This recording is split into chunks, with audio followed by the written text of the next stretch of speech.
O chefe do Ministério Público, Augusto Aras, fez um desabafo nesta sexta-feira e afirmou que a Procuradoria-Geral da República tem sido sabotada por órgãos superiores de justiça. Em vídeo publicado em seu canal no YouTube, o procurador-geral explicou o que é a Fishing Expedition e como ela ameaça o Brasil. Nossa Constituição não permite, o nosso Supremo também não admite. É o que se chama de Fishing Expedition.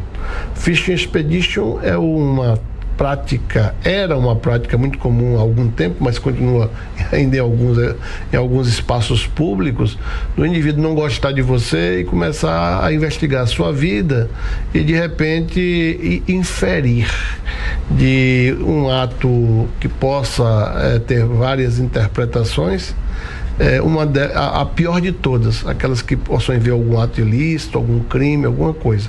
E essas pessoas, além de assim agirem contra a lei e cometer até crimes distintos, inclusive de abuso de autoridade, essas pessoas estão desservindo, cometendo crimes contra a administração da justiça e contra a vida privada das pessoas.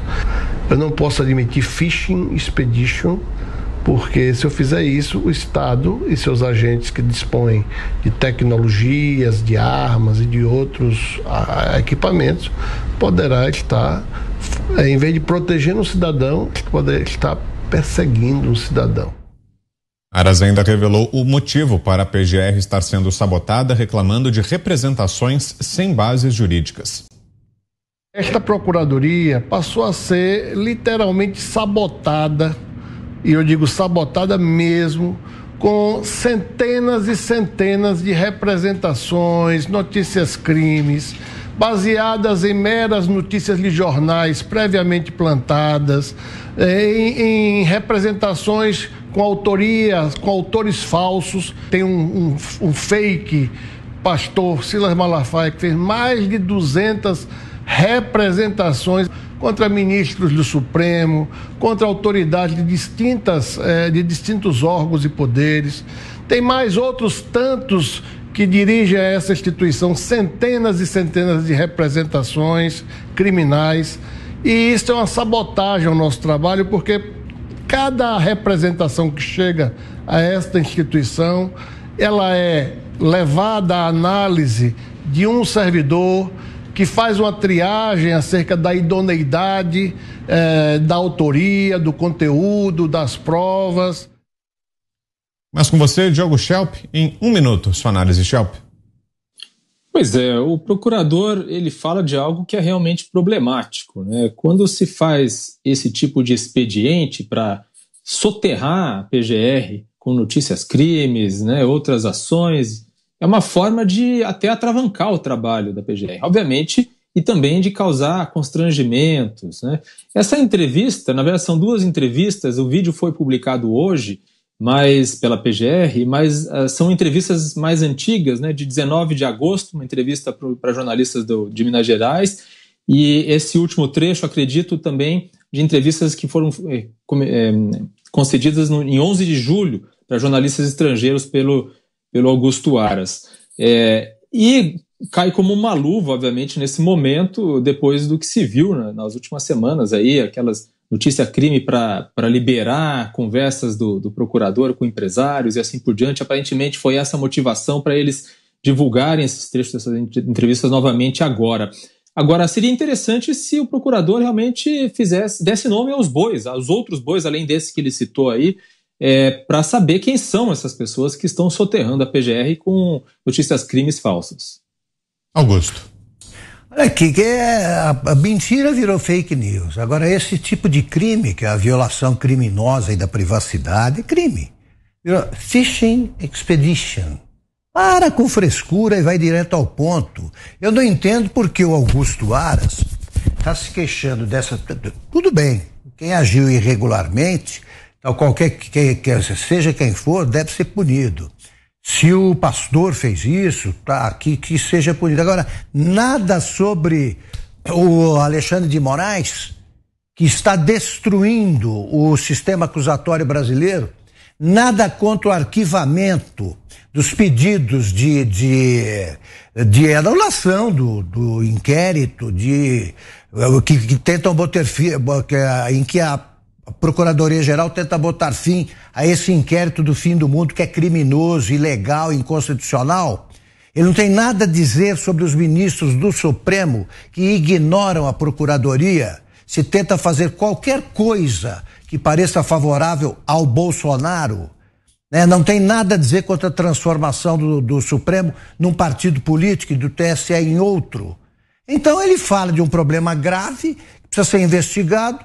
Ao dar nome aos bois, ele poupa o principal culpado pela insegurança jurídica brasileira. Esta pescaria que o procurador-geral fala, probatória, é uma ideia de sair atirando para todo lado para quem sabe um ministro do Supremo não possa aceitar. Veja bem, o Supremo Tribunal, eu estava conversando com o integrante da Procuradoria-Geral da República, ele me explicando, né? São 3 grupos importantes. Um grupo liderado ali pela Lindora, que é um grupo mais de esquerda. Outro grupo que é o daquela lista tríplice. Esta lista tríplice formou um grupo muito importante e era o poder. Os presidentes nomeavam quem era indicado pela lista. Michel Temer inverteu a lista e o presidente Jair Bolsonaro desconsiderou e criou o grupo do Procurador-Geral Augusto Aras, que já tem uma força muito grande na Procuradoria-Geral da República entre os procuradores, o Ministério Público Federal. Pois bem, esses 3 grupos agora estão unidos, apoiando o Procurador-Geral da República contra o que eles chamam de tomada do poder do Ministério Público. Então, esse crescimento do Supremo Tribunal Federal acabou promovendo esta união do Ministério Público e isto é muito importante. Tem que se cuidar. Ele fala em abarrotamento lá do Ministério Público, mas existem alguns que vão direto no Supremo. 40 segundos, Mota. A explicação do Procurador-Geral da República foi claríssima. Estão concentrando em uma pessoa os papéis de vítima, investigador, acusado e juiz. No Estado de Direito, esses papéis são de pessoas e de instituições diferentes. Juízes estão comandando direto a polícia. Isso é papel do Ministério Público. Hoje eu estive numa reunião de juristas conservadores e havia um consenso. Processos que violam a Constituição e as normas básicas do direito dessa forma são processos que nascem nulo. Foi o que os juristas me disseram. Diante do direito com D maiúsculo, esses inquéritos são inexistentes. Você, Fiuza, em 40 segundos. Eu vou traduzir Fishing Expedition. Tradução literal é Randolph Rodrigues é o novo Procurador-Geral da República. Então, de um jeito meio encabulado, o Augusto Aras está falando disso. Hoje em dia, para se fazer o que se bem entender a partir do Supremo, basta uma decisão do Randolph, do Renan e do Alexandre. Juntos eles podem fazer o que quiserem. Evidentemente que isso é um estado de coisas que não se parece com democracia. O Augusto Aras poderia começar a reagir, quem sabe que tal, trazendo a justa contestação à medida dos celulares. O ministro Alexandre de Moraes quer que todo eleitor se lembre dele ao entregar o celular, e isso é ilegal. Então, o Augusto Aras pode entrar e dizer, nós consideramos ilegal. Aí talvez ele volte a ser o procurador-geral no lugar do Randolph.